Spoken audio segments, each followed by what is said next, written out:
All right, so if you take a look at, where am I at here? Yeah, if you take a look on page, the rest of 527, I want to spend just a bit more time with it, because there's where he lays out initially what he's going to do in the three sections, the subjectivity, objectivity, idea sections in the subjective logic. We'll come back to this repeatedly. This is what I was mentioning earlier. This page is kind of cryptic in a lot of senses, certainly now. Hopefully it'll be less, I didn't say perfectly non, but less cryptic when we come back to it. At least this is what it's talking about. Because he talks here about what he calls the formal concept, which is the subjectivity stuff, right, the formal concept. Then he talks about the real concept, which is objectivity, right, the objectivity section. And then he ends it by talking about what he calls the adequate concept, which is the idea, which is truth, right, full-on truth. So just walk with me through this. So I'm going to kind of parse through the discussion here on 527, which is 30 in the journal. So he says initially, right, talking about the formal concept, section 1, the formal concept, subjectivity. The concept in itself is immediate and thus external to its subject matter. Well, its subject matter is objectivity. Its subject matter is truth, right? So it's external to that. So he says, it is thus the concept as subjective thinking, as Denken, right? So it's external to that. It's not yet that fully, but it is going to be ultimately that. It's not that yet. He says the problem here is always the fixity of the determinations of the concept. The fixity of the determinations of the concept. So the thing we want to ask ourselves, right, as we work through concept, judgment, syllogism, is where are we getting stuck? Right? Where are we getting fixed? Where are these forms becoming to rigidify? Because those are the points we need to worry about. Those are the points where we're beginning to lose the real flow of the process itself. Because Hegel's point throughout all of them, this is the kind of crazy thing he's challenging us to think, is that you're going to have to think about structures, forms, that are generative. How can you think about something like a form, which, let's just confess, sounds rigid, right? Sounds like a structure, so it sounds like it's immobile. How can you think about something that has forms as being at all processional, having at all a kind of generative element to it? That's always what Hegel's trying to get you to think. You need to think about these forms, about how they flow necessarily, not just arbitrarily, but necessarily flow into one another. How, to put it very bluntly, why does the universality, particularity, singularity relationship unfolding, why does that necessarily unfold into judgment? And then why do judgments necessarily unfold into, entail syllogisms? We'll come back to that.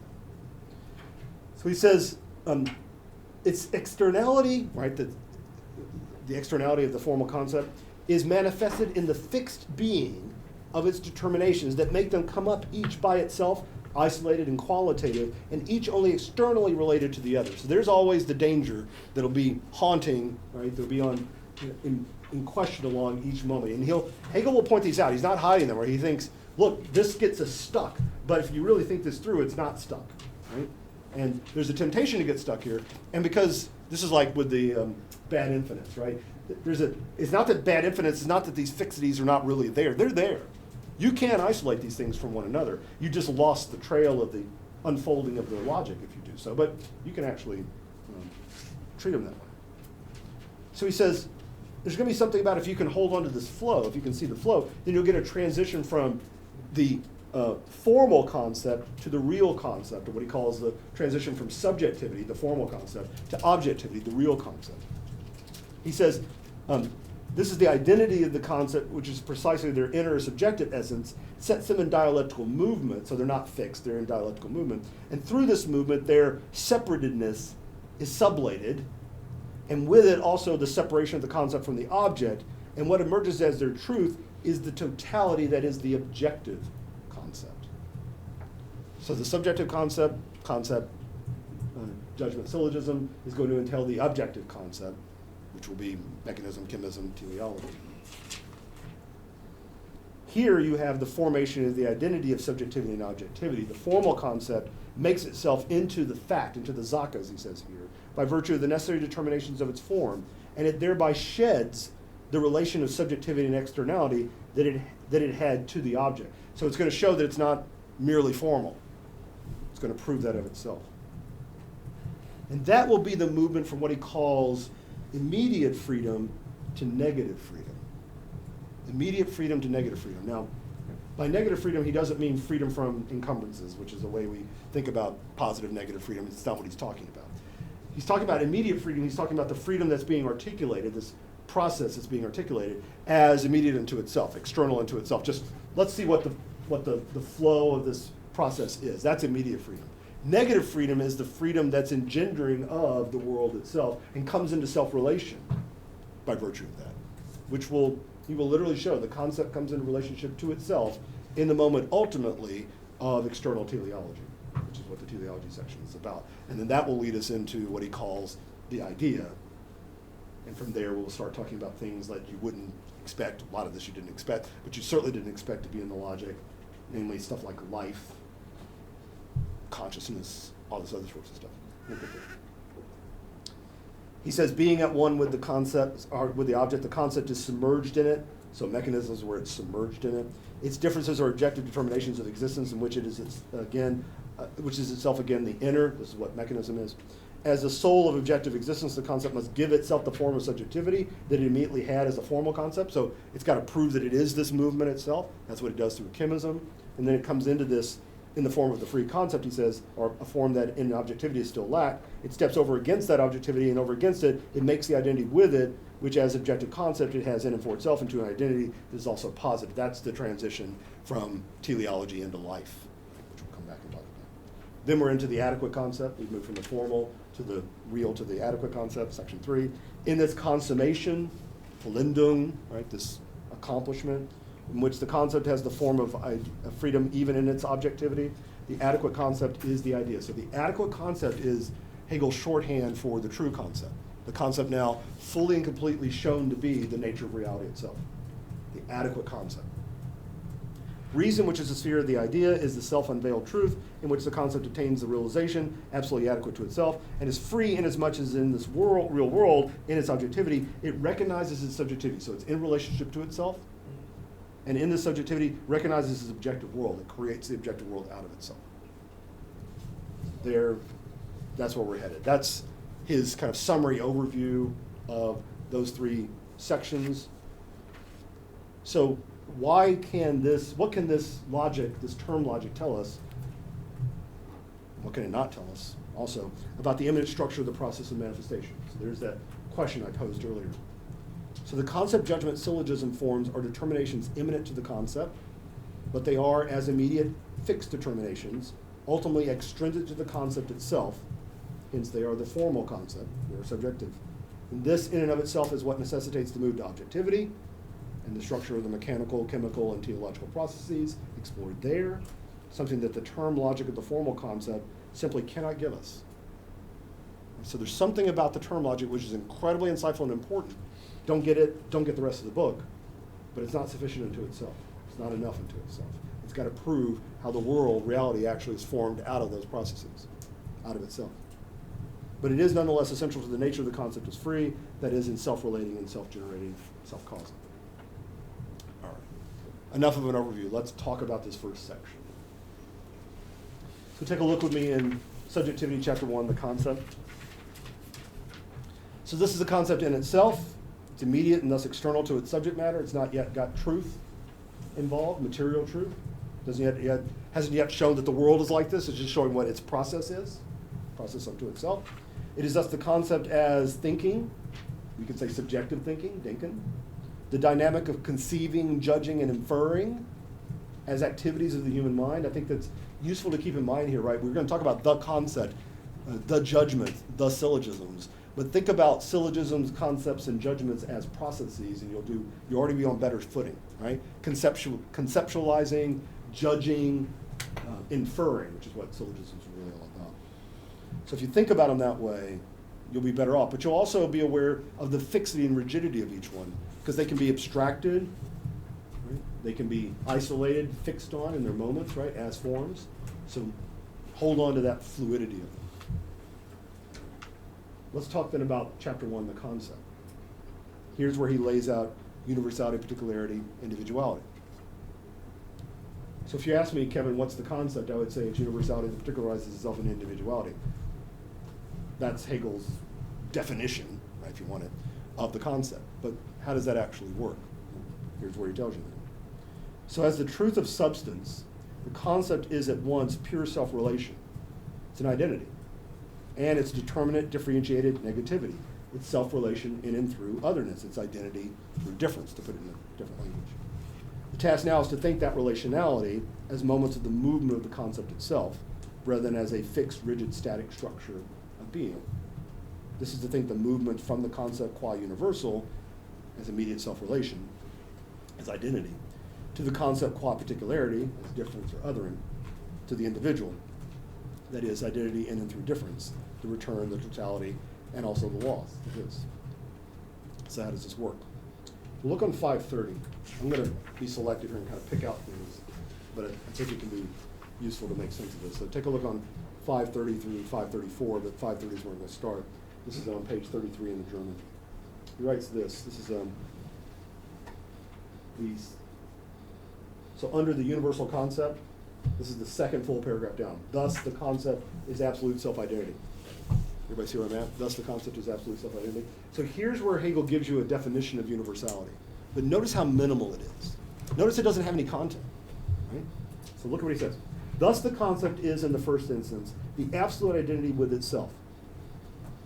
So it's just pure self-identity. That's all it is. And he says, there's such only as the negation of the negation, or as the infinite unity of the negativity with itself. Then you want to say, well, where's the negativity at? Universality is just self-relation, right? But he's already defining it, literally defining it in terms of its relationship or its involvement with negativity in some way. He says, this pure relation of the concept to itself, which is such relation by positing itself, in case you didn't get this, through negativity, is the universality of the concept. Now that ought to be deeply disturbing as a definition, right? Because it doesn't say what you want it to say. You want it to say, oh, the concept is universality, and by universality would just mean, identity. We're good, we're done. It's the unity, right? That's all it is. Right? It's the abstract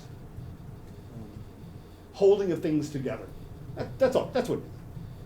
But what he continually tells you is it's self-related, it's identity, but it's that because of negativity, which he hasn't given you yet. So he's already defining it in a kind of retrogressive way. He's already saying, here's what it is, but it is by virtue of something that I haven't given you yet, which is negativity. So the universal concept is the immediate identity of the activity itself, whereby anything that is what it is. It is, as he goes on to say, the free power. He now starts to use metaphors for it. It's love and blessedness. It's the creative power. Because what? Because it is its identity only insofar as it others itself. This love and boundless blessedness he's talking about, this is all derived from the notion of agape in Greek and Christian theology of thinking about the self-emptying of God. Right? So he's invoking those kind of metaphors. He's saying, if you want to know what the universal is self-identity because it others itself. So he says here, take a look on 531, he compares, like he'll do quite often here now, he'll say, here's what the concept is over against being, over against essence. So the last two paragraphs on 531, this is exactly what he does. He does this kind of comparison. He says, let's compare being and concept. So this is 531, the second full paragraph down, it begins, accordingly, because of this original unity, the first negative are the determinations not to begin with, a restriction, that paragraph. So the universal differs from the categories of being. It's different than Dasein, than something, than Für-sich-sein. It's different than all that. By being continually present, so it's not something and other, right? The otherness is not something other than it, right? It doesn't relate to something other than itself. It is what it is through those things, through that othering. So it's continually present, he says. It's unaltered and complete, because it's just the bare self-relation. That's all it is. Throughout all of its various moments, rather than being always left behind, like you see in the logic of being, right? We went from something and other, and then, oh God, that tears up the something. It can't be itself, and it's going to be something. It's going to be alterated. This is alteration. And this is what the nodal lines eventually get us to, is, right? Something can't be what it is because it's qualitatively in a state of change all the time. all that kind of stuff. And he's saying, but that's not actually how this fundamental nature of universality operates. It doesn't have universality and then it gets negated. It's universality in and through that negation, by virtue of that negativity. Then he compares it, third full paragraph down, it also does not simply shine reflectively. This is him comparing the concept, universality of the concept, to essence now. He says the universal differs from the categories of essence, here identity, ground, those kinds of categories, because it is immanent to its moments. It's not relational. It's not one side of a relation. It's not one relato over against another. It's immanent to the process itself. It doesn't stand, universality stand over here, and then particularity stands over here, and then where we're going to put individuality, I don't know, someplace else, but they're all there, right? No. This is a flow from the very beginning. Universality is nothing unto itself. Nothing unto itself. But it is there. It's not nothing, but it's nothing unto itself. It is what it is by virtue of being a moment within this determining process, generative process. Rather than being an external reflection of them that binds them together, which is always what essence is, an external reflection, right? The shining of them. So he says, this is on 532, this is where you get this language of the boundless blessedness. This is on 532, the first full paragraph down. The universal is therefore free power. So he goes back to the logic of essence, picks up that notion of mocked power and that notion of freedom and puts them together. He says, you know what I showed there, right? I showed that manifestation is always a power of causality, right? That's the content of manifestation. It's this power of causality. That power is a free power. What does that mean? It means it causes itself. It generates itself. So he's telling you, you want to understand universality, you got to think about it like that. You got to think about universality as something that generates its own otherness, its own determination, and is itself only in and through those determinations. It's nothing unto itself. So the universal, he says there, is therefore free power. It is itself and takes its other within its embrace. Right? So it is its other, grasps its other. But not as something violent. Here he's going back to that language in the logic of essence again. He says, here's a mock that's not a gevalt. Right? Here's a mock that's generative, that's creative, that's not a violence, that's overtaking something. Right? So he says it's not violent like that. It's not a gevalt. On the contrary, the universal is in its othering, peaceful and with itself, bei sich selbst. This is one of Hegel's favorite little phrases, bei sich selbst. Right? It means to be with itself, to be complete in itself, to be at home with itself. It is itself in and through this other. So as grasping out over the other, as embracing the other, the universal concept is love, he says. Boundless blessedness. And thus perhaps a way of conceiving philosophically of agape, divine, unselfish, emptying love. The outpouring descent, the self-emptying, the kenosis, right, in Christian theology, of the universal into the individual. The universal is concrete as opposed to abstract.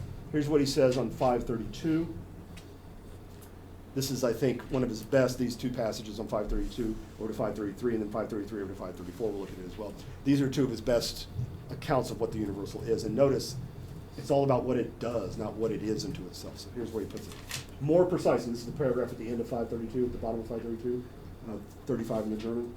He says, more precisely, the universal shows itself to be this totality as follows. So here's him giving a systematic elaboration of what the universal is.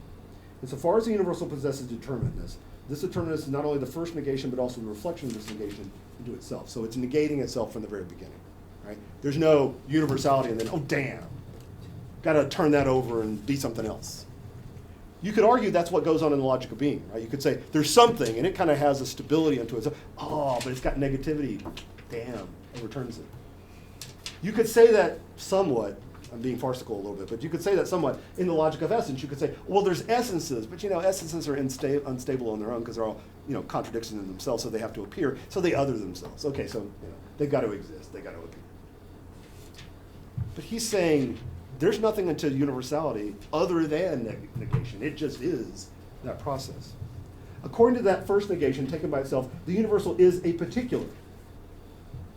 So in defining universality, we're already having to invoke that which is supposedly other than it, a kind of a particular, a fixed, determined being already. And in this guise, we shall consider it in a moment. he's telling you we're going to come back to this problem of the particularity as being a particular, which is not right, that, but it can be that. We'll talk about that. In the other determinants, however, the universal is still essentially universal, and this side we shall have to consider too. So how can it other itself and still be itself? Well, because it is itself by virtue of doing that. Universality is universality by virtue of particularizing itself. That's literally what it is. This is why you can't think of it subsumptively. Right? It's not a common property. It's not a class of things. It's something that engenders its own determination. In the syllogistic forms, Hegel will say, this is why you have to think of universality as a genus. A genus. How does that help us? Because, Hegel argues, to understand what a genus is, you have to understand what its specifications are, its species. That's all what a genus is. A genus is not, we tend to think of it, a covering concept. It's not an abstract class concept. What is it? It engenders its own determinations, its own species. It specifies itself. Well, that's what he's talking about already here. So he says, for this determinateness, as in the concept, is the total reflection, a doubly reflected shine, both outwards as reflection into the other and inwards as reflection into itself. So if you want to understand what universality is, it's nothing unto itself. Universality is a self-relation that is produced by its negation of itself and coming back to itself in and by virtue of that negation of itself. You'll say, well, we've kind of been here, right? Reflection into other, reflection into self. Yes, but we've not had the actual logical tools to think through that on its own terms. We've had to use things like reflection into another that reflects back into itself. But here he's talking about universality as just that negativity that engenders itself in and through its own negation of itself. He then says, take a look at, this is on 533, right at the bottom. So the true infinite universals, last paragraph on 533, this paragraph, page 36 in the German. The true infinite universal, everybody see where I'm at? The true infinite universal, the one which immediately in itself is just as much particularity as singularity. There's the cat out of the bag, right? There is no universality without particularity, without singularity. So it's almost a farce, right, to try to define one of these without talking about the other. That's why he can't. That's why he's constantly invoking the others. He says, is now to be more closely examined as particularity. That's where we're headed, right? So the next paragraph over is precisely, now we're going to turn to particularity. He says this before he gets there. It determines itself freely. Now there's a succinct definition, right? It determines itself. It gives itself its own content. It gives itself its own specificity. It gives itself its own specificity, its own determination. And it comes back to itself. This is not done to it. It's something that it does to itself. So it determines itself freely. Freely for Hegel will mean, that notion of bei sich selbst, we've already seen it, bei sich selbst sein, it means that we come back to ourselves in and through otherness, that the concept becomes itself, actualizes itself, completes itself, is at home with itself, only in othering itself. That's what it is to other itself, to particularize itself. So he says, it determines itself freely. The process by which it becomes finite is not a transition.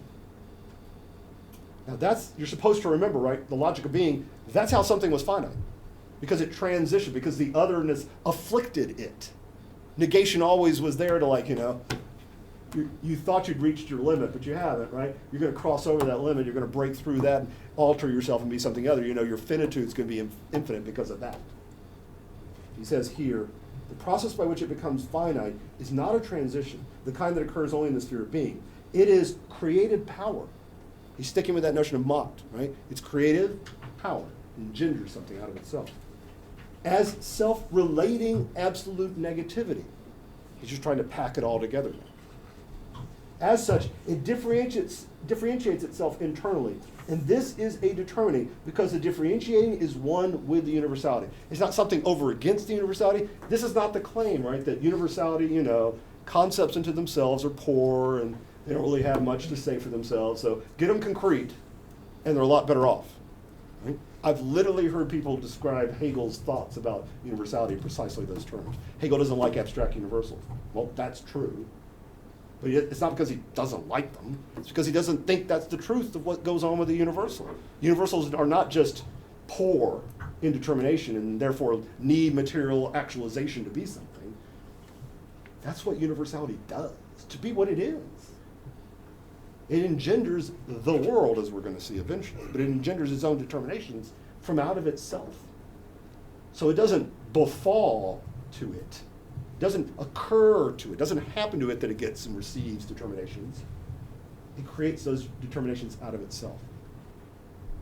So he says, accordingly, he's still talking about the true infinite universal, is a positing of differences that are themselves universals, self-referring, self-relating. They become thereby fixed, isolated differences. This is the problem, right? Once they particularize, you can fix on the particular determinations. And say, oh, well, this particular determination, this is important, the others are, sub-related to this. They're not nearly as important as this. You can fix them that way. But that's not how this actually works. The isolated subsistence of the finite that was earlier determined as its being for self, also as thinghood, as substance. So he's running you back through the objective logic and say, we've been here before, but this was all engendered by this process because you can take out the relata from the process. The process will allow that. It's not wrong, it's not invalid, it's not evil to do that. It's just not the ultimate truth about the nature of reality. He says, is in its truth universality, the form with which the infinite concept clothes its differences, a form that is equally itself one of its differences. Herein consists the creativity of the concept, a creativity that is to be comprehended, grasped, only in the concept's innermost core. Now, I just challenge you to take your standard conceptions of universality and what concepts are and try to find anything like that here. It's just not there, right? It could be abstracted from there. You could say, well, you could fixate on something and say, well, the universal is empty in this way and needs to be particularized in this sense. You could fix on this aspect of it. But Hegel's point is the reason you can do that, the reason why you can say, well, this universality gets particularized and therefore instantiated, is because there's a flow underlying all that whereby universality just is that particularization. That's why you can do that, because it is that. But it's not reducible merely to that. You can pull that out. You can extract or abstract that out. Absolutely, you can do that. But that's not the truth of the matter. The truth of the matter is that universality is nothing other than particularization of itself. Make a little bit of sense? Questions, problems, or issues about universality? Yeah, please, John. I guess I still don't really understand what Mach is doing here and why it's needed, and I know everything's relational, but if you did want to try to take it in an isolated formalistic sense, I don't see what it adds to like a sentence when he uses it versus not using it. Okay. If that makes any sense. No, it does. Yeah. So there's a way of, do you want to say more? I'm sorry. No, I mean, that's it, yeah. So there's a way, see if I'm capturing what you're talking about here, because there's a genuine problem there with why does he want to invoke Mach? Why does that become, this term that he had used back in the objective logic, why is it becoming such a term of reference for him here in this context? I think there's an answer to it, but see if I can get what the problem is first. So what he starts by doing is he says, look, we can give an account of universality that says basically this. Universality is nothing other than its own negation. That's, in effect, what he says in the first paragraph, right? Universality just is nothing other than its own negation. Well, that means its own particularization, as he begins to lay it out. And then you want to say, well, okay, that's a kind of, let's call that a formal definition of universality, that says universality is not the common property of things, it's not a class of things, it is just nothing other than its particularization. And the self-sameness that it maintains, this is crucial for Hegel, the self-sameness, the self-relatedness that it's able to attain in and through that particularization. So I haven't once used language of power at all to describe it. So what is the power, what's the love, what are all that? You can argue that the love and the boundless blessedness stuff is metaphorical, representational is what Hegel would call it.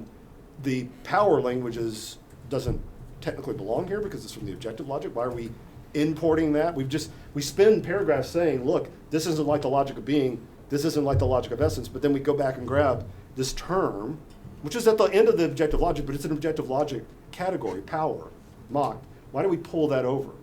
And so I think that's the right way of setting this up. Is don't we have enough of a definition without mocked? And I think in one sense that's true. You don't need mock. It's not like essential to the elaboration.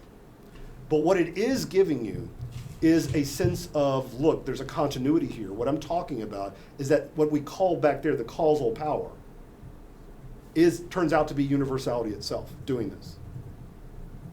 So if you want to, and I don't like this language, but I don't know of a better language, so I apologize for this. If you want an agent of, or an agency, ascribe some kind of agency to that causality, something that's doing it, then what turns out to be doing it is universality. This first moment of the logic of the concept itself. And in that sense, he can talk about it being a power and a free power, because it's bringing this manifestation about. So he wants to equate those two moments, and he wants to then add that last bit where he said that's freedom. So it's self-causative, it's self-engendering. So he wants to say this is a free power.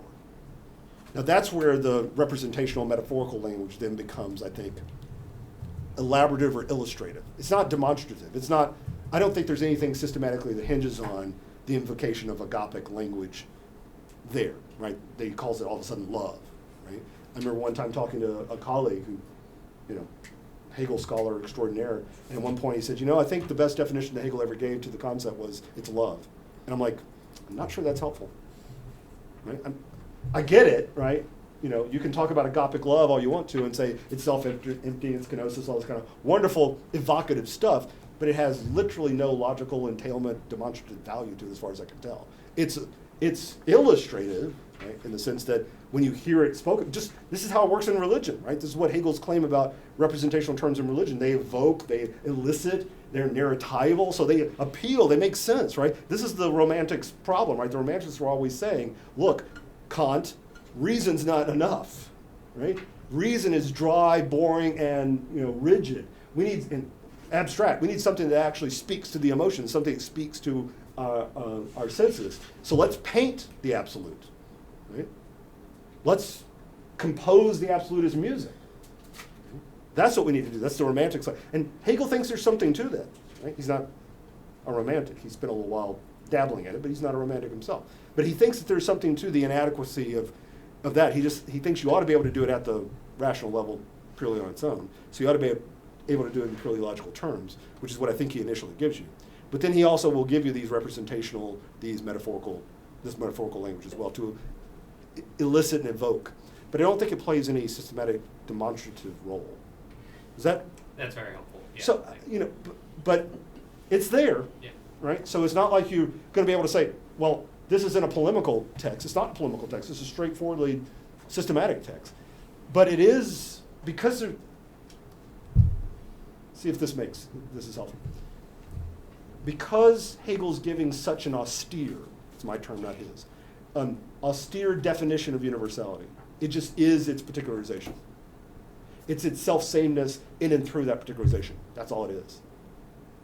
Then he knows that ought to be sufficient, but he's worried that it's not, that you're not seeing the full import and the full impact of that.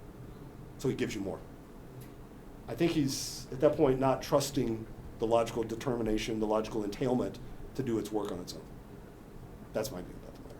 Well, do you want to come back? It makes it even more difficult to read. I mean, because he set it up as this is all an internal logic. Yeah, and then it whereas seems to violate his own rules at times, right. But then you have to differentiate between this is the break or almost like a pause he's doing, yeah. right? Yeah. Yeah, I mean, you're quite right. I think that this is one of those moments where Hegel, when he says in the introductory material in 1831, he says, I needed to really revise this stuff. Well, this would be a section, in my view, where he could have said, something along the lines of, put it in a remark afterwards and said, well, if you want to see this, if you want an illustration or example of this in pictorial terms, or if you want representational, narratival, religious imagery that can show you this, symbolic terms, here you go. But it's not endemic to the actual logical demonstration, systematic demonstration itself. But as it's presented, it's not set off in that way. So I think the violation is there. I agree with that. Other comments? Does that help? Does that make some sense of that? It makes a lot of sense. Yeah.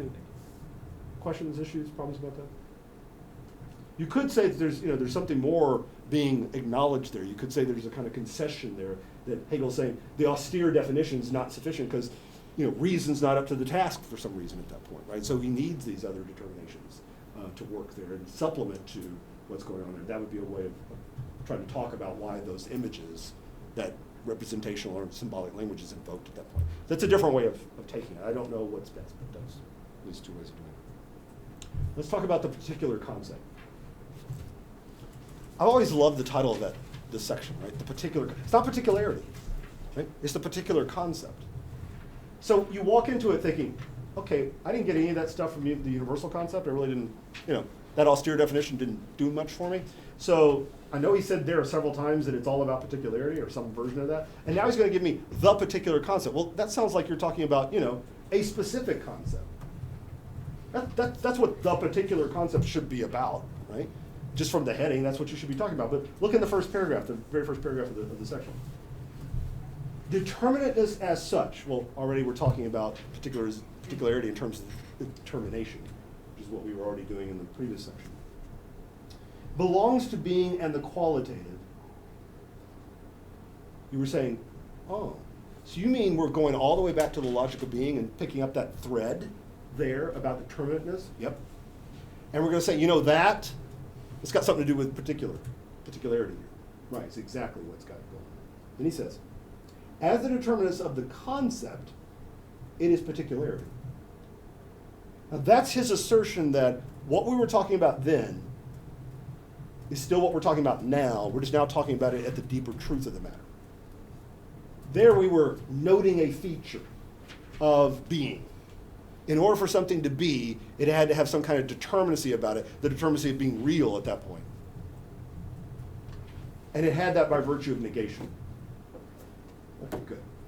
So it's being and it's qualitative. That's what he's calling back to. But then he says, the determinants, as the determinants of the concept, so as belonging to the concept did that, it is particularity. So here he takes you back. He recites the whole argument, basically. It is not a limit. We were all about limits and transgressing limits. Yes? Grenza, man. We were, oh my God, there's this restriction and it becomes a limit and you got to overcome the limit and that's how you get, infinite progress and spurious infinity comes out of that, all bad infinity.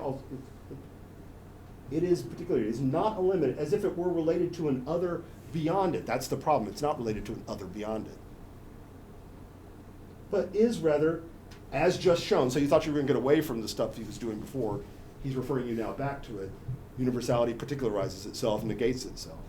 But as just shown, the universal's own immanent moment, in particularity therefore, the universal is not in an other, but simply and solely by sich selbst, with itself. By producing the other, that's how it becomes itself.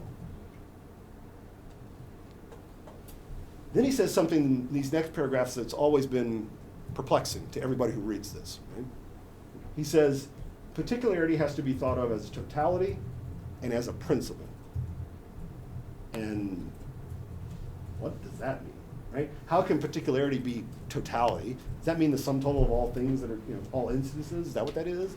And then that's totality. And then is it principle? Does that mean that it has to be particularized or something? What does that mean? Look at what he says about it. Kind of follow through for me. He says, the particular contains the universality that constitutes its substance. The genus is unaltered in its species.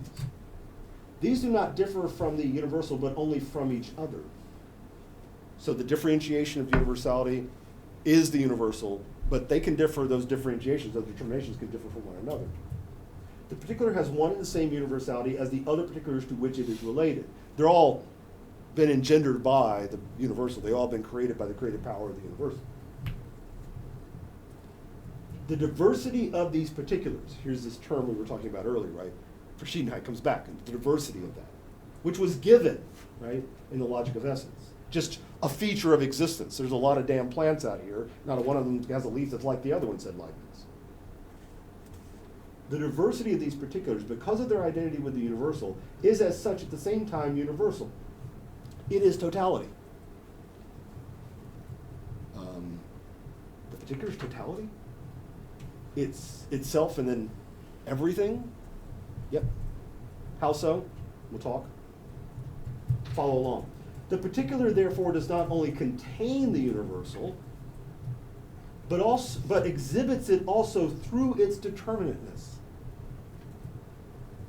Accordingly, the universal constitutes a sphere that the particular must exhaust. This totality, so notice totality means the full exhaustion of universality, the full expression of universality, all of its determinations. This totality, inasmuch as the determinateness of the particular is taken as mere diversity, appears as completeness. There's totality, completeness, right? This is the exhaustion of universality, the full determination of universality. In this respect, the species are complete simply insofar as there are no more of them. So here's the exhaustion. You want to say, well, when's that finished? How do we know when there are no more? Well, what we can know is that every determination is a determination of the universal, yes? There's no determinations outside the universal determining itself. So if there is a determination, it's a determination of the universal. It belongs to it. So as long as those are still going on, the universal is not exhausted. The universal has not yet reached totality, but that's where totalization would be. It's precisely in that moment. There is no inner standard or principle available for them, for their diversity is just the dispersed difference for which the universality, which is for itself absolute unity, is a merely external reflex in an unconstrained contingent completeness. So now it sounds like, oh, the universality is what they all belong to, but it's kind of external to these determinations as the particularization of it as totality. Look what he says. But diversity passes over into, he's reminding of the logic of essence. But diversity passes over into opposition, into an immanent connection of diverse moments. This is the like and the unlike from the logic of essence. Particularity, however, because it is universality, is this immanent connection. So here's the point about, it's not something that you find out there in the world, it is, right? Universality creates those differences. Particularly, however, because it is universality, he doesn't say because it's related to universality. He's saying it is universality. Is this immanent connection, not by virtue of a transition, right? Übergehen, move from one thing to another, which is what we did all the time in the logic of being. It's not either reflection either, which is what we did in the logic of essence. It is its determination of itself, which is a different logic than the logic of being, the logic of essence. Particularity, however, because it is universality, is this immanent connection, not by virtue of a transition, but in and for itself. It is totality intrinsically and simple determinateness, essential principle. So there's not a principle abstracting from it. It is the principle of itself. It's the principle of its own determination as being exhausted. It has no other determinateness than that posited by the universal itself and resulting from it in the following manner, which is particularity determines what universality is, and universality just is that particularization. That's what he goes on to say. So think about this. The particular concept is totality. The particular concept is the principle. Let's think about totality for just a moment. To say that the particular is totality is just to say that it's inextricably related to universality, such that its differences, differing from one another, do not differ from the universal that is with itself in and through all of them. Because the particular is the inherent determination of the universal permeates all particulars, all differences, as their immanent self-relatedness, their immanent identity. It's what they all are determinations of. The particulars thus form a totality. You could say a bounded, structured, integrated unity of diverse species. And this bounded unity of diverse species, which are all the same in the genus, they're all the same in the universal, of which they are all moments, is defined precisely and only by its complete exhaustiveness. It's reached completion. There are no more of them, as he says. So the moment of particularity in terms of sheer diversity is an exhaustive specification of the universal concept. It's not something given. It's something that's engendered by the movement of the concept itself. So if you show me difference, this is unlike that, this is unlike that, these two things are not alike, you're showing me determinations of universality. That's all you're showing me. Wonderful that you're showing me that. Can you focus on one of those? Absolutely you can. Can you abstract some of those and say some of them are alike and some of them are different, unlike? You can absolutely do that stuff. But the reason you can do that is because they all belong to the one totality that are determinations of the universal. So the particular completes the universal as differentiation completes identity, but now in a wholly immanent rather than extrinsic fashion. There's the real difference between the logic of essence, which is an extrinsic determination, and the immanent determination you have here in the logical concept. As such, the particular is, Hegel contends, the principle of the universal. So how is it the principle? So the totality is the exhaustion of the determinations of universality. It's, the universal just is all these things that it differentiates itself into, and that totalization is the complete determination of universality. But then he flips it around and says, and that is the principle. What does he mean by principle? Well, it's an immanent principle in the sense of it's the rule of its specification. So it is what it is only by virtue of othering itself, only by virtue of differentiating itself, specifying itself, particularizing itself. So that's its principle of completion. That is what it is. That's its rule it has to constantly follow. So that's the sense in which it is its own concrete determinate principle as well. So particularity isn't just the totality that results. It's the principle that's driving the whole process from the very beginning. That's why Hegel said universality just is negation. Because particularization is its intrinsic driving principle. Now, if that makes a little bit of sense, take a look with me over on 540.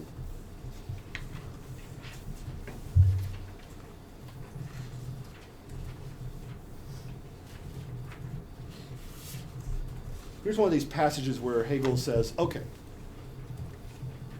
what am I trying to say? I've been arguing, I've been laying this out, I've been trying to do this precisely, but let me just give you, for a moment, a kind of overview of what I've been trying to say in less than technical language, but still making the technical point. So in the middle of 540, there's these two paragraphs right before the remark, where the first one begins, therefore the common practice, everybody see where I'm at? Where he does this, where he steps out for just a moment, not steps out, it's not the correct term, but he stops for a moment, he says, okay, what am I saying? What's going on here? It doesn't give you all of the argumentation that we've just been through, but it does give you a reflection on that I think that can be helpful. So look what he says here. Therefore, the common practice of separating understanding and reason is to be rejected in all accounts. Now, that's the cornerstone of Kant, right? We've got to keep the understanding from messing with reason, reason from messing with the understanding. We've got to put barriers between the two, right? The critique of pure reason is boundary setting, right? Separate out pure reason from being intruded upon by the understanding, and the understanding being intruded upon by reason. Keep the two apart. Therefore, the common practice of separating understanding and reason is rejected on all accounts. Why? On the contrary, to consider the concept as void of reason should itself be considered as an incapacitated reason to recognize itself in the concept. Well, that's straight up rejection of Kant. That's him saying literally, the concept's not vacuous and void. The concept just is this process of determination, which is normally what we think reason is. So this is the process at the ontological level that at the epistemological level we're quite familiar with, but we don't want to ascribe it to concept at the ontological level. Yet, everything we've argued entails that we must. The determinate and abstract concept is the condition, or rather an essential moment of reason. It is formed quickened by spirit in which the finite, through the universality in which it relates to itself, is internally kindled. It's posited as dialectical, and thereby is the beginning of the appearance of reason. Since in the foregoing the determinate concept has been presented in its truth, it is only left to indicate what, as so presented, it has already been posited as. So here's Hegel basically saying, look, we're not going to fall for that Kantian trap where we say universality is vacuous. Right? So don't fall for the trap of reason. We're going to say universality is not vacuous. It determines itself. Reason can follow along in that pathway because that's what it does. So now what do we really mean by the concept? Here's what he says. Difference, which is an essential moment of the concept, but in the pure universal is not yet posited as such, receives its due in the determinate concept. Particularization is when it receives its due. Determinateness in the form of universality is united with the latter, determinate concept, to form a simple, to form a simple, determinate universality is self-relating determinateness. Determinate determinateness, I didn't say it was always helpful, right? But determinate determinateness, or absolute negativity posited for itself. That's really what it is. It determines itself in its determinateness. But self-relating determinateness is singularity. So Hegel's telling you, look, when universality particularizes itself, negates itself and thereby particularizes itself, and that particularity, all the various differentiation that it produces is the totality that exhausts what universality is. Universality is nothing over and above that. It just is that. That's what he means by the exhausted. That's the totality. And that principle of particularization drives what universality is. Then he's telling you, that's what we mean by universality, that's what we mean by particularity, that's what we mean by the concept. And when that does what it does, then you get singularity. Now you want to stop at that point and go, are you telling me, let me get this straight, are you telling me that when universality particularizes itself, it particularizes itself into an individual? And Hegel says, yes. And what you mean by individuality and what he means by individuality are not the same thing at that point. That's your problem, right?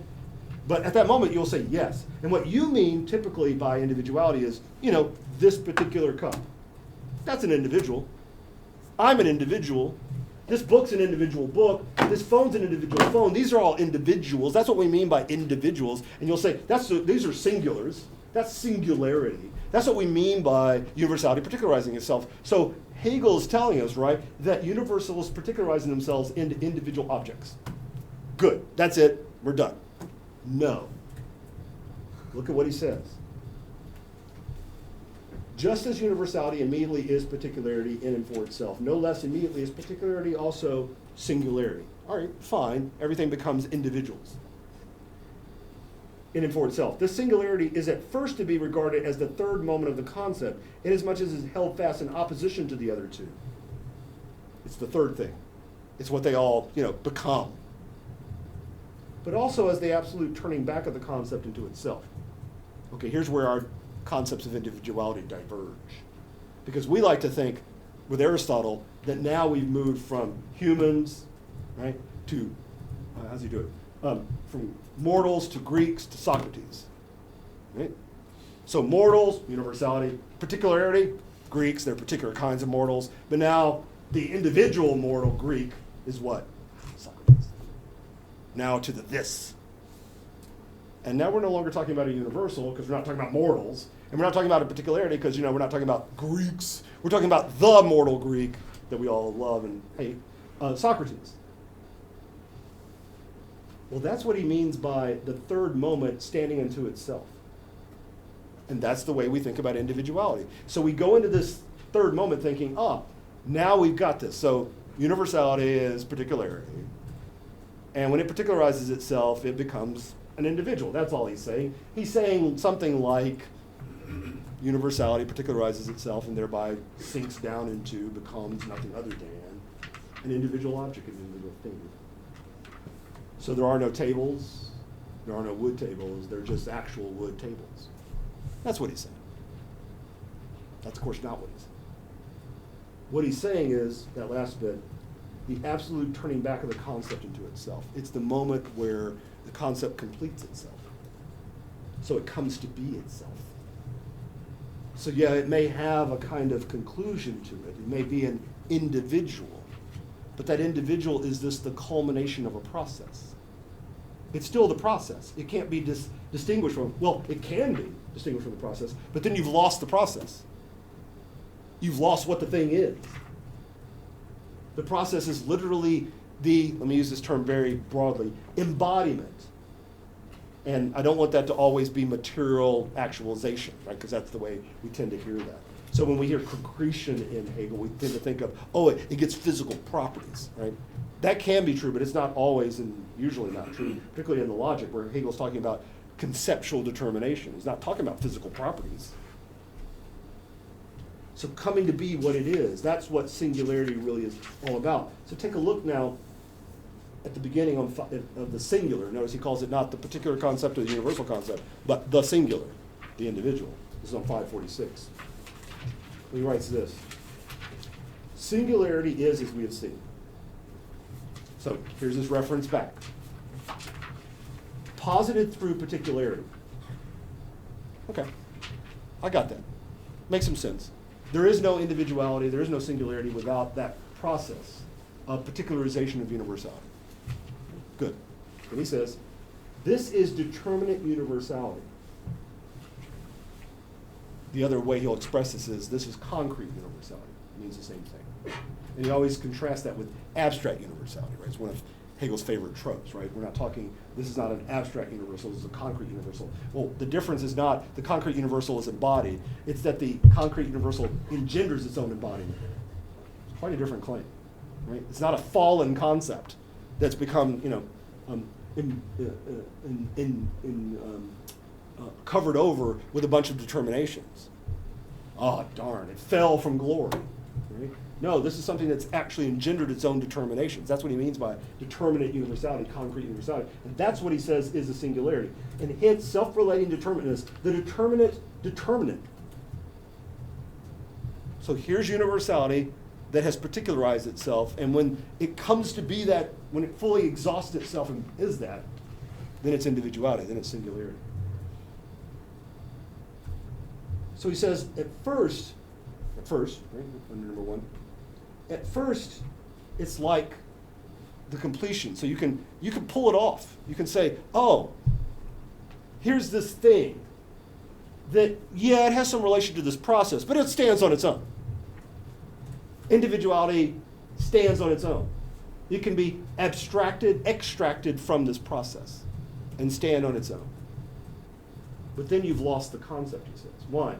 Because now you've detached the individuality from the process that brings it about. Can you do that? Of course you can do that.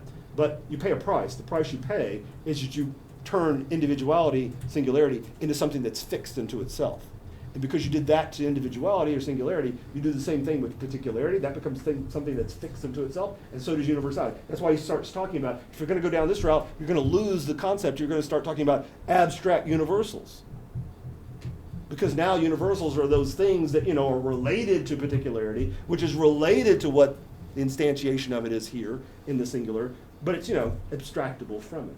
Now, can you do that? Yes, you can do that. But you've lost the truth of the concept at that moment. So how do you retain the truth of the concept? Well, he talks about this loss on pages 548 to 549. He says you can go down that route, and what you've done is you've got the moments of the concept all separable from one another. And at that moment, you've lost the concept itself. And that's where you could talk at the middle of page 549. He says, here's where you can start talking about the immediate. Right? He famously starts off the phenomenology talking about in sin certainty, the this that you can only gesture at. Here we are back at it. Right? But that's because it's been abstracted out from the process that gives rise to it, which is what arguably, here's my quick summation of the phenomenology, what the rest of the phenomenology is set there to show, that the this was the product of the process that absolute knowing knows as the process of spirit. So what is this that it really is? What is the concept when it is itself? Well, it is itself, he's talking about this on 546 and 547, it is itself when it shows itself to be the completion of this process. The completion of the process is separable from the process, but you lose the process in the bargain. So it's better to think of it as the completion of the process. The completion of the process. So it's, when do you have singularity? Well, for Hegel, you only have singularity when totality has been exhausted, when you've reached the complete particularization of the universal. That's when you have singularity. And the singularity denotes then that complete exhaustion of, the complete determination of the universal.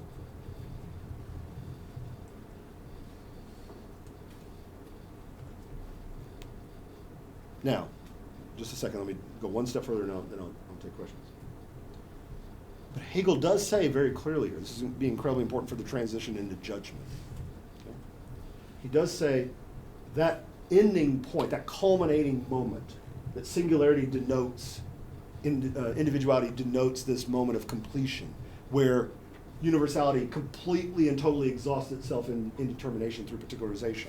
and then is itself in and through that moment. That is itself is the moment of singularity. So now you would say strangely, this book is book itself. It's not this one little thing, it's book itself.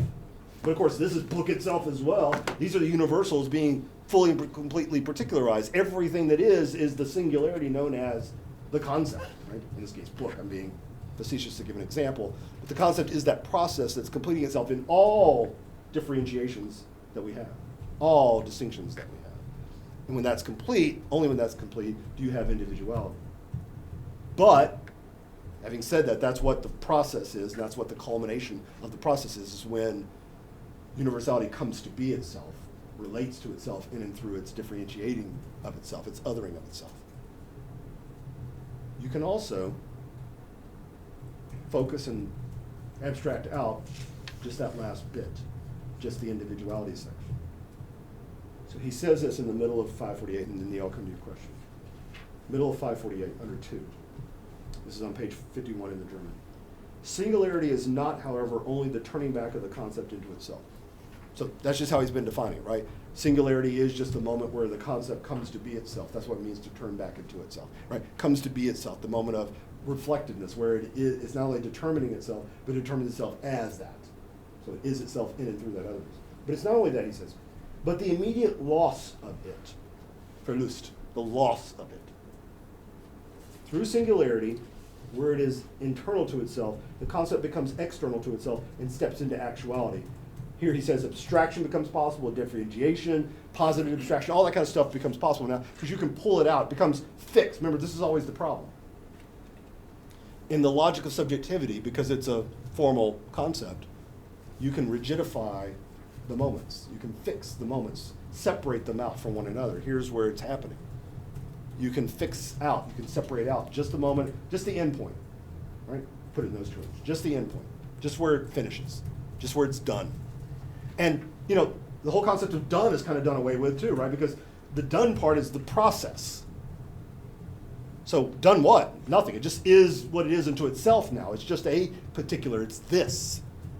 It's what Aristotle called the tota ti. It's just the this. It is just Socrates, not this process of mortality engendering particularity of Greek and then generating out the conclusion of that, the culmination of that into a particular Greek mortal, namely Socrates, but all the other Greek mortals as well, and all the other mortals and all the other determinations. And then he says this is on 549. He says right in the middle of 549, right, this is the this that you can only point at. That's a reference straight out to the phenomenology, right, because he says at the end, in sense certainty, he says, you can't call it a here and now because that's already to invoke concepts, this famous demonstration in the first figure, the first form of consciousness in the phenomenology, where he says you can't say it's here and now because here and now changes, they're universals, they're concepts. So how are you going to capture the this? You just got to gesture at it. Literally how the first form of consciousness operates, right? At the end of it is just like pointing. Zygote, right? Just pointing it out. You can't say anything about it, right? Because you put a name on it, right? You already lost it, right? It's a famous line where he says, you can write it down, but that's already to give it a kind of permanence it doesn't have on its own. So, so he says you can only point at it. This pointing at is the reflective movement that takes hold of itself and posits the immediacy, but it's something external to itself. It's just out there. So you've lost it at that point. You've lost the process completely, because now you don't see it as the flow that's being engendered by universality particularizing itself. You see it simply as an individual, singular unto itself. Then look at what he says in the final paragraph at the bottom of 549. Then Neil, I promise I'll take a question. The concept as this connection of its self-subsistent determinations. That self-subsistent determinations is the problem, right? Universality is now self-subsistent, it's on its own. Particularity, now on its own. Singularity, now on its own. They're separated from one another. That's the problem. That's the fixity and rigidity of the process now being, the process has now been rendered not a process, right? It's got these relational moments, but it's not a process anymore. The concept as this connection of its self-subsistent determinations has lost itself. We've lost the flow. All we have now are the moments. For the concept itself is no longer the positive unity of these determinations, and these no longer are moments, the reflective shining of the concept, but subsist rather in each one, universality, particularity, singularity, they subsist rather in and for themselves. Well, sounds like we're screwed. It sounds like we got a problem. We do, but look at what he says about it. As singularity, the concept returns indeterminateness into itself, and therewith the determinate has itself become totality. So he's saying, there's still a return here going on. I know that we've lost it, but it's there. The concept turning back into itself is thus the absolute originative partition of itself. That is, as singularity is posited as judgment. So as your translator helpfully tells you, Hegel is pulling on this etymology of Urteil, judgment, where separating them out, this is Hölderlin did this, right? This is false etymology, right? So this is Hölderlin, loving this term judgment and saying, you know what that means? It's got the in it, so you can separate that out. You can't, right? In German, you can't. You can in a lot of terms, you can't in Urteil, just doesn't work that way. But he's saying it's this originary moment, right? And he separates that out from the Teilen. Well, Teilen means to separate. It's the originary partition, the originary separation. Now, Hölderlin loved that because he thought, wait a minute, a judgment is really an insight into this originary differentiation of things from themselves. Hegel knows this. It's very clear that he knows this, is what he's picking up on and using right here to say we're at the moment where you can talk about separation. You can separate off individuality from universality and particularity. You can do that. But that's the originary partitioning, separating all of these things from one another into, and they have to be brought back in relationship through judgment. They are Urteil. The original separation is also their originary relation to one another. So now we need to talk about universality, particularity, individuality, not in terms of each one sequentially as we've been doing, but in terms of the judgment forms that they engender. Now, there's an argument there. I tried to make it for you. There's also this appeal to a linguistic trick, which is what Urteil is, just separating out the and Teil, that's really trying to not make the argument, but is, in my view, illustrate the argument that he's trying to make. But they're both there. They're both operative, right? And it's why this kind of mysteriously, why do we go from concept to judgment? We go from concept to judgment because the concept can be lost in individuality as a mere rigid, fixed moment. So that problem we said, there's going to be a danger here that we're going to fall into this trap of this can be separated from that, can be separated from that, universality from particularity from individuality. Right, here's where it happens. Hegel's telling you, you can focus on the end point. And it seems like all is lost at that point. The process is lost, but he says, actually no, because that right, is the original separation that gives rise to the relating of universality, particularity, singularity. Now, how are they related? Final thing, then I'll take questions. Here's what you need to be paying special attention to throughout the judgment form. The judgment form is SSP, right? No big surprise, that's the subject is the predicate. No big surprise there. There are different forms in which you can do that, different ways in which the term logic will organize that. We'll talk about those, and I'll give you a table of judgments in Hegel and all this kind of wonderful stuff, and we'll talk about those. But Hegel's points throughout all of the difficulties we're going to have going through those forms, Hegel's point is pretty clear, I think, and you need to hold on to it when you work your way through it, and that's this. The point is not about the S or the P. The point is about the is. This is going to be true in the syllogisms in a different way. But no big surprise, Hegel's not so much worried about the S and the P, the subject or the predicate, and what holds those positions. Is it the universality, or is it the individuality, or what? He's worried about the copula, the is. Because the predication moment, the copula moment, is where the activity is happening. Think about what the judgment form is doing. The judgment form is saying, S is P. Well, that means you're predicating something of the S, right, the subject. And that predication of, in this case, essential predication, but this predication of something of one another is made possible through the is. Well, he's interested in how does the is work? How do judgments work by virtue of the copula? How do they work by virtue of the is? Because that's the moment of, no surprise here, particularity, particularization. That's where it's happening. That's the moment of negation. That's the moment of differentiation. That's where it's going on.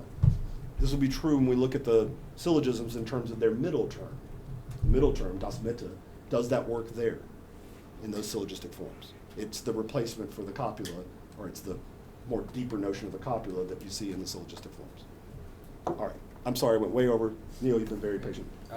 So I know this kind of uses language from the judgment section, so it's a little bit ahead maybe, but is there a way in which this can be cashed out in terms of genus species? So I'm thinking like we have genus animal, then the differentia for that would be rational, and then species human as rational animal, Yeah. except instead of filling in the blanks with some other external things, we start with genus universal when it's its own differentia. All right, so I don't mean to interrupt, go ahead. Okay, or something like that. And I mean, the issue I'm having is I'm not necessarily, it doesn't can't really plug in the terms as well here. Which part is which. So think about this. I mean, this is an old Ptolemaic and Aristotelian problem, right? How do we do a Porphyrian tree, right? We do a Porphyrian tree exactly the way you were just talking about. We start off with a genus that's abstract as we can make it, or as abstract as we need it to be, for this particular, demonstration of this particular tree that we want to do, the tree of life or whatever we're going to do. And then we're going to say, oh, well, we need the species to go underneath that. So if we start off with animal, then one of the differentiates is going to be human. But here's the immediate, and then once you've got that, you differentiate below that and say, well, there's human animals that have reason. That's the differentiation, and then we can say, well, here's this particular animal called Socrates, human animal. But the problem then becomes, well, where did the differentiate become? Where did they come from? And in Aristotle, they're almost, in the Porphyrian tree stuff, it's just, well, we just start applying them in there, right? Because we need specification. So it's us doing this. We're dividing up the world. So the taxonomist is the one who's applying them intrinsically to the world. Now you have to make the case that, these do actually capture the joints and junctures of being itself, right? So make good on the Platonic, this is in the Sophist, make good in the Platonic claim that we have to capture when we're doing the weaving, here when we do the tree, that we're actually capturing the way the joints and junctures of being actually operate. But we're applying, there's no imminent deduction of the differentia. This is always the problem in taxonomic genus-species relationships in that concern. And Hegel's going to claim that he's already showing that the genus gives its own differentia, that it comes from in it itself, that it's not something you apply extrinsically to it, but that it's something that it engenders of itself. So when he says that universality just is particularization, that is in fact what the principle he's talking about there. It's the principle of differentiation, right? It's the principle of how does this thing come to be what it is? It comes to be by being other than itself. And there's a plethora of ways in which it can other itself.